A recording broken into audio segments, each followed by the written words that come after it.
Welcome, Motenta people. Bill Cosby was a trailblazer, a TV Academy Hall of Fame inductee, the recipient of several awards, and one of the most popular and consequently richest entertainers that television has ever produced. How Bill Cosby preached moral values for his audience. Make sure to watch the video until the end, and if you are new here, don't forget to join our wonderful community by subscribing to the Motentas channel. Bill Cosby, 1980s sitcom dad. He was much more than he is known for. Can you guess who was the most well-known stand-up comedian of the 1960s? Who was the 1970s most effective product publicist? Who was the 1980s most recognizable sitcom dad? And who was the first with an upper-middle-class African-American TV family? The answer to all these questions is the one and only name, Bill Cosby. He entertained the world for so long. But do you know how many breakthroughs Bill Cosby has made over the course of his more than 50-year career, and how many personal tragedies he experienced? In this video, you will get to know all the least remembered facts about the most criticized hero. The America's dad who loved to make people laugh was dealing with hardship since his childhood. William Henry Cosby Jr. was born to Anna and William Cosby in Germantown, Pennsylvania, on July 12, 1937.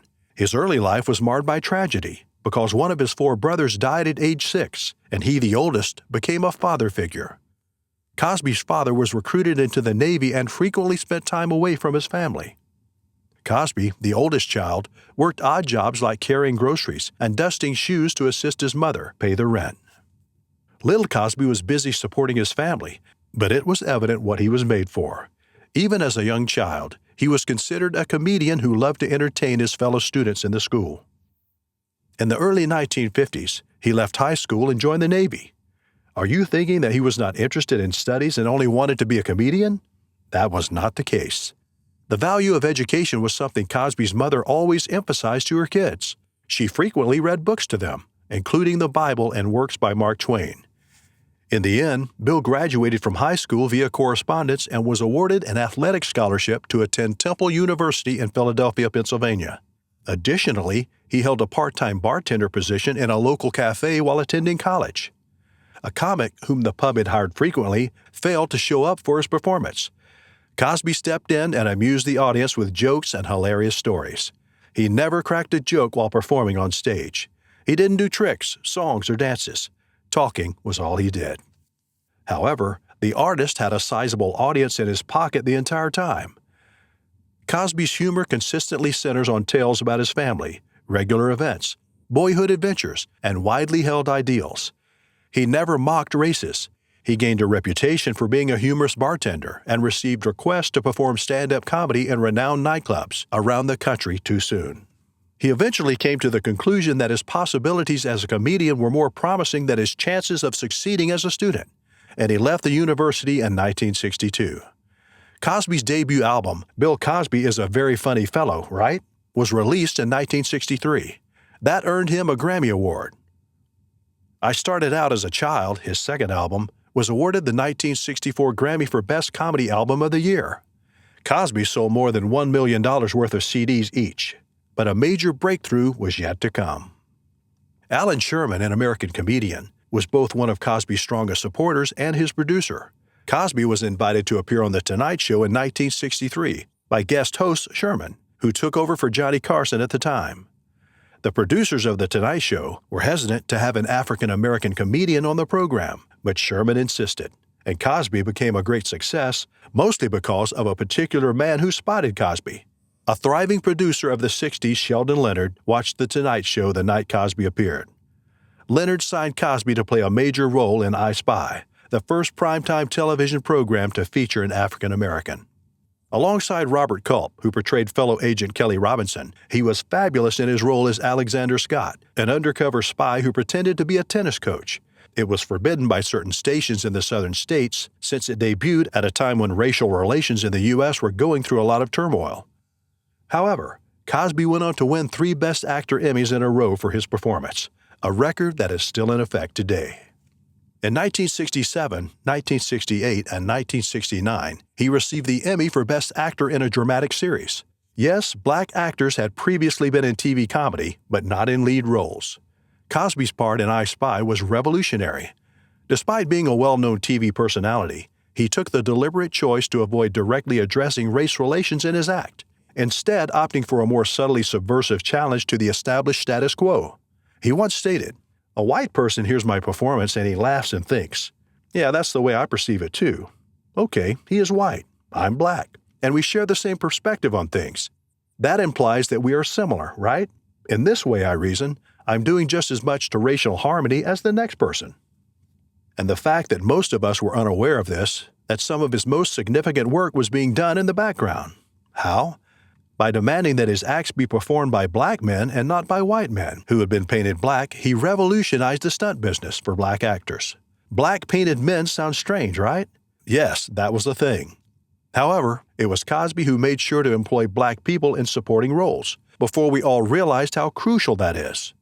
The Bill Cosby Show, Cosby's second primetime series, premiered in 1969, barely 1 year after I Spy ended its run. It was number one in its first season. Sadly, during the subsequent 2 years, popularity rapidly declined, and in the spring of 1971, the program was canceled. If you are unaware of Bill Cosby's series of cartoons, you are probably not his true fan. Those shows were not just about entertainment, but also they preached moral values to the kids of the 1970s. Cosby was already well known for being more than just a clean comedian, and for creating material that was both enjoyable to listen to and valuable to society. When you watch him, especially on kid-friendly programs like Fat Albert, Picture Pages, and The Electric Company, you see a black man who wants you to be intelligent like himself.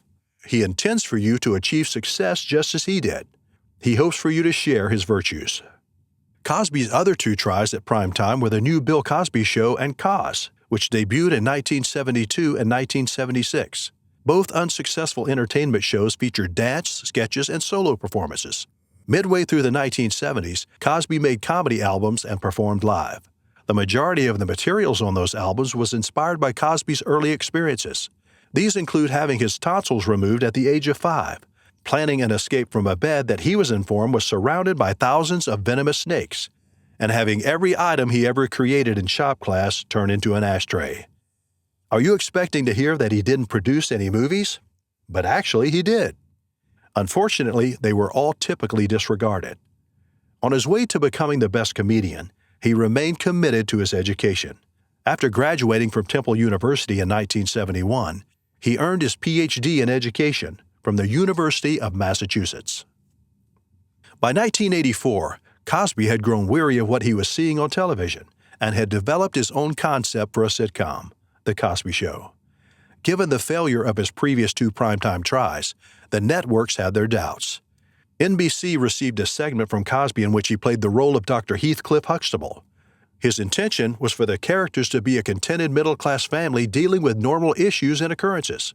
Cosby would portray a physician who was wed to a legal professional. Based on his stand-up routines, Mr. Cosby drew comparisons between his own life and the struggles of having 5 young children in his portrayal of Heathcliff Cliff Huxtable, a well-educated, wealthy doctor. He largely based his TV wife, Claire, on his real-life wife, Camille, whom he wed in 1964. Every week, around 30 million people watched the show, making it the 3rd most-watched primetime program. It held the top spot for the following 4 seasons. By 1989, just from syndication rights, its star was making $4 million, or £2.5 million every month. In October 1988, the program was sold straight to regional television stations. He started a handful of endeavors including film parts after the show was canceled in 1992, but he was never able to match his prior fame.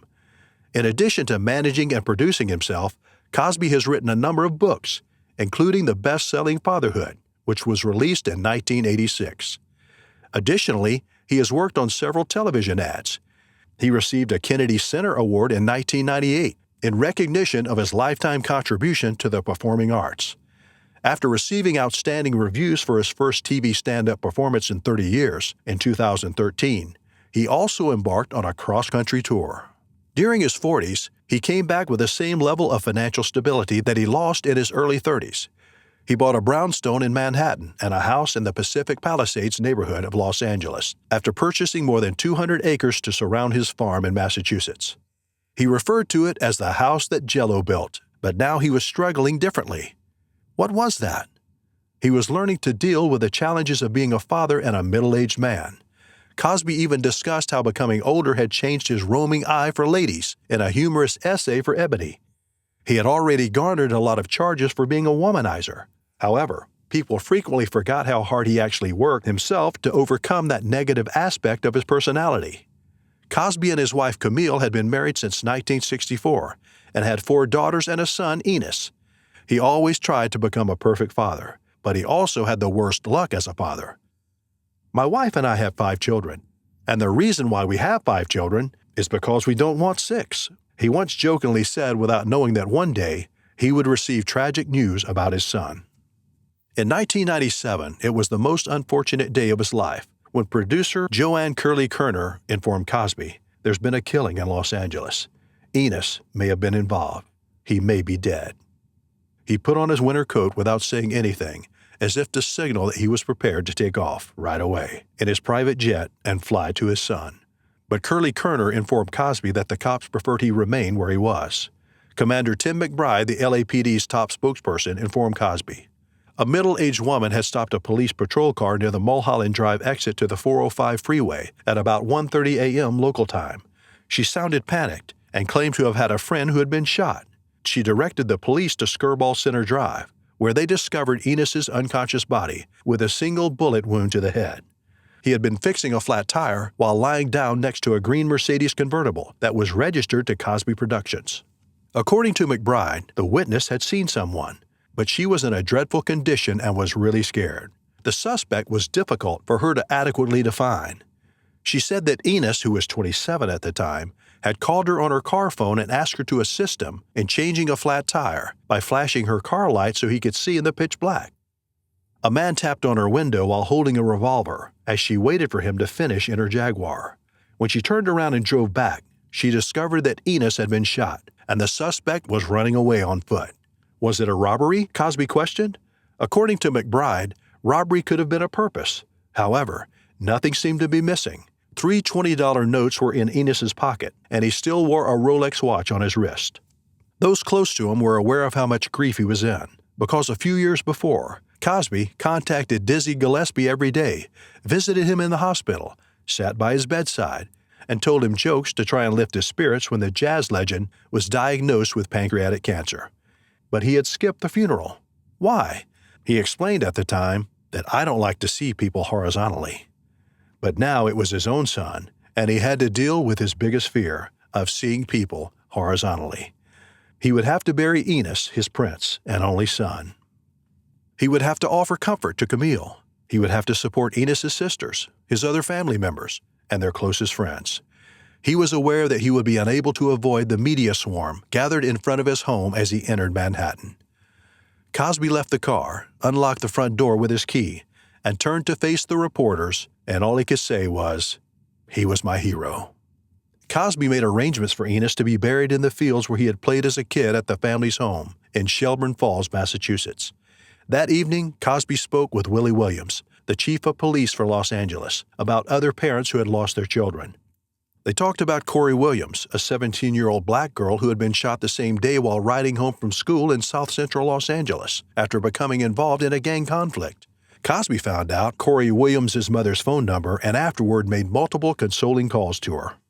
Why was he doing that? Maybe because he knew exactly how painful it was to lose your child.